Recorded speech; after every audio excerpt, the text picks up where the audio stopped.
What's good, YouTube? Welcome to the house. We have our own, not in the shirt right now, Zach Esch. Hey, what's the good, YouTube?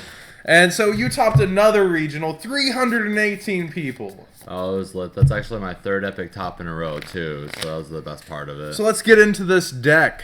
Okay, I'm playing standard Pepe. You can actually put it Draco this way Slayer. for this Ooh. profile because it looks better on the overhead camera because, we have the whole thing. Dang, I'm not used to getting treated so nicely. We got 3 Billy Break. 3 Master, 3 Vector, and Luster to make up the Draco Slayer engine. Then I have 3 Citric Archfiend and 3 Guiding Ariadne as like the filler cards, the strongest non like part of the deck cards. And then the Performer Pal engine. We got 3 Pendulum Sorcerer and 3 Silver Claw. I think this is the best card of the deck. I was trying to finish all my high skill, so that's the importance of it. 1 Monkey Board, 1 Skullcrobat Joker. And then one thing I saw a lot of people do, and I keep seeing them do, is more than 1 Goo Turtle. I'm only playing 1 Goo Turtle because I don't want to draw this card. I think playing around it in the scales and like still creating advantage over risking having it in hand and slowing down your hand is better. And then 2 Lizard Draws also to finish up the one common. Piles. Yeah, 1 common. We're getting there. One Yeah, day. we're actually in 1080p if you like hold these Yeah, up. show 'em Like, both. yeah. 1 super, 1 common. Yeah, this Joker looking nice. If anyone wants to donate, I got the monkey board too. Oh, donate. No, nobody donates to Zach. To the stream. Oh, no. Not going to Zach. Alrighty. Then we got 3 Draco face-offs. Got some gold rare ones too. 3 Wavering. 1 MST. Just kidding, 2 MSTs. I'm trying to clear back row every time, so that's the point of that. A Regeki, and then 1 Unexpected Die. Main decked. I main deck the Regeki. Usually at events like a regional event like this, I think you're more likely to see these rogue decks where this card's better, and this card also breaks important boards too. I feel like here people get greedier than I would expect people to get at larger events too, so a card like Regeki comes in very well here. And then 1 Unexpected Die, and I would drop this card. I think this card's trash now. I don't ever I side it out. I side it out every single time. Every time. Like going second, usually I'll even side it out and favor cards over Dark Hole instead.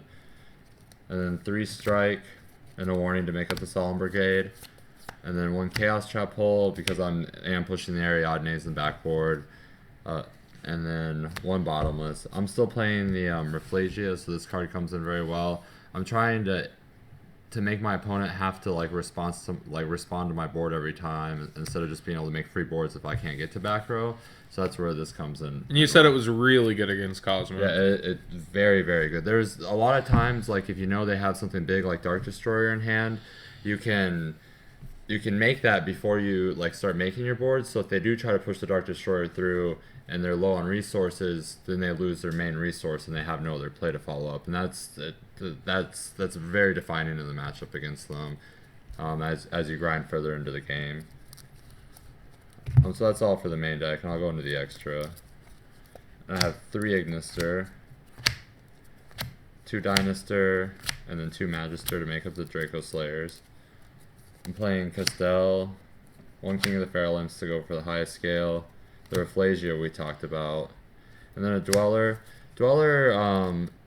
I've been using this card very proactively a lot against decks like Phantom Knights.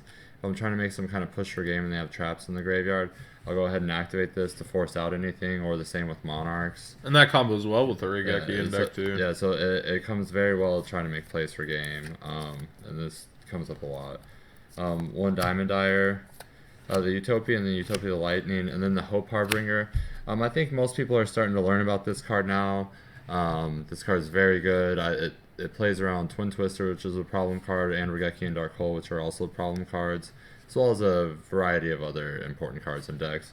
And then one combo that most people, no one at the regional knew this, was that if you have Hope Harbinger and Diamond Dyer, you can bring out the Diamond Dyer, activate its effect, destroy something with it, and this will become 5,000. And so, I mean, there's a little combo. And it's a permanent boost. Yeah, and everyone it blew their mind because no one had gotten that far into it yet, so it was pretty cool. And then I had more than one opponent who knew the card very well. They claimed they know all the effect, and then they'd attack into it, and every time I wouldn't even say anything. I'm like, sure. And then every time I would say sure, they would freak out. They'd be like, oh man, I messed up. I didn't even have to tell them. It hit them afterwards, which was kind of funny. Yeah, it's cool how many effects that guy has. Oh, he's insane. This card is insane. Yeah, it clinched me a lot of Monarch matchups too. Oh yeah, it's very good against that deck. Grabbing the Pantheseum every next time level is disgusting. Alright, we got one Chaos Trap hole in this side. A lot of people, if they're siding 2, but if I feel like against Monarchs, you only really have to show them the Chaos Trap hole warning once. And I don't know, I never really had March dropped on me much either, so my strikes were getting there if I got there. I didn't draw very well against Monarchs all day, I just got lucky or grinded out. 3 Magic Deflector. This card is the best card to going first like ever. Pretty much every game I will side this going first so that I can't get Twin Twistered. I'm trying to create back row against the mirror, against Cosmo. Cosmo for sure sides in Twin Twisters. It's also good against their field spell. I turned off their field spell more than once. And they just couldn't make plays off of it, like, period. Like, I had one guy, he goes, grab 3 cards out of his, activates field spell, grabs 3 cards out of his hand, and as soon as he does that, I stop him so I don't see what the cards are. I'm like, wait. I'm trying to chain Magic Deflector to this. And, like, he had made all these, like, he told me, he's like, man, my hand's so awful, blah, blah, blah. Like, I'm going to have to field spell. So I'm like, okay, I'm definitely Magic Deflectoring this. Like, you're telling me all of this. Like, I'm sorry, but I'm doing it at this point. So yeah, that card was good. And against Monarchs, if you try to make it survive the turn off the field spell, make a board, go for and that. Also, of course, Stormforth. And Stormforth, and that's like it stops almost everything. It stops almost everything on their turn that you're really worried about. 2 system downs also for Cosmo. Really only going second against Cosmo. I don't usually side it going first. I don't have a lot of space. I don't try to cut my engine like much at all. Like, if I'm siding, I never side more than 3, maybe 4 cards, really, because the deck really is just that much better than everything else, straight up. And there's so many, like, all my main deck cards are doing stuff that I don't need, like, that these do anyway, so. And then 1 Twin Twister.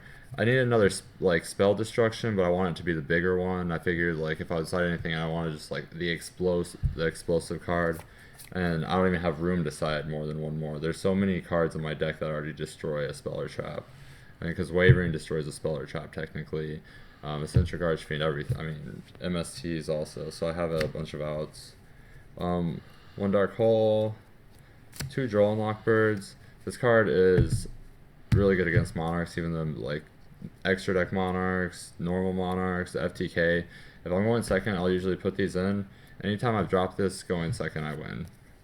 And then 3 Maxis, 1 Utopia. Don't tell anyone about Utopia. Okay, really? No. Dang, I don't know if you're serious. That's a joke. Oh, Yeah, like, I actually want, like, everybody. I want Quantum to be, like, dead, so. Yeah. Not really. I guess the deck's fine. So go ahead and explain this, though. Okay, so if y'all don't know, this card right here, Utopia the Lightning, is very good for outing that the Towers guy that Power Ranger makes. I don't know his name. We'll just call him the Megazord. Yeah. So if you go and make your first Utopia and summon this, they can just bounce him back, right? And then you don't have a Utopia to make another one with. Well, if you side one in for them, you can make this, and then when they bounce him, boom, make the next one and win. Yeah. Because they lose once you do that. They have no resources left or anything. So. But don't tell anyone. This is just for House of Champs people. Yeah, shh. This card's the goo.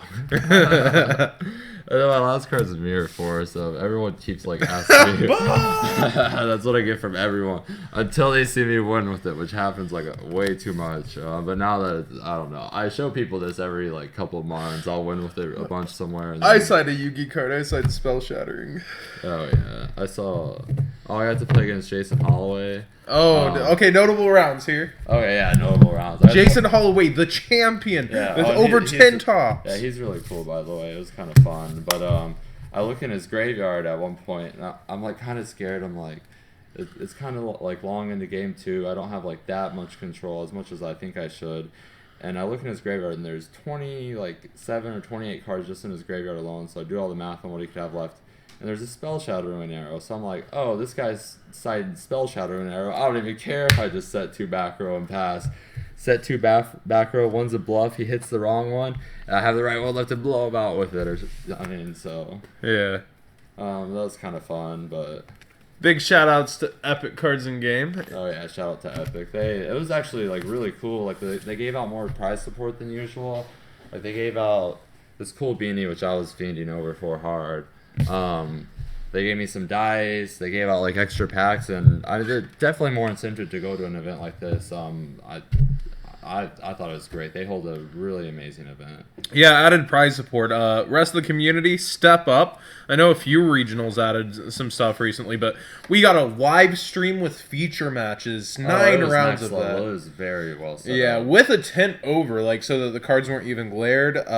We had like it was just an amazing regional. Really the most memorable regional in a very long time since like the Gen Con regionals of old. This has been the most memorable one. Well, see, and there's low motivation for guys like me that go to a lot of them because if you're not giving enough prize support, like if you just get a mat, like mats are hard to push at 30 sometimes. Yeah, you'd rather get the side event mats these. These things are I'd much rather have it. Yeah, than the Buster Blader. Because there's so many prints of them, so I think it is good for. I definitely more motivation to go back. Any shout outs as we're about to head out here? I had a shout out to House of Champions, of course. Like, I'm not even gonna throw names because I can just say House of Champions and cover it. I gotta just cover so many people because so many people want me to shout them out and get mad. So I'm gonna say to everyone that I'm friends with, I love all of you, even you, Cameron Neal, and Joey Lynch. And Team Zodiac though. And Team Zodiac. That's 2 of Team Zodiac's members. Is Yeah. that it? Yeah, I guess. Every time I hate doing that. Strong finish, strong. Yeah.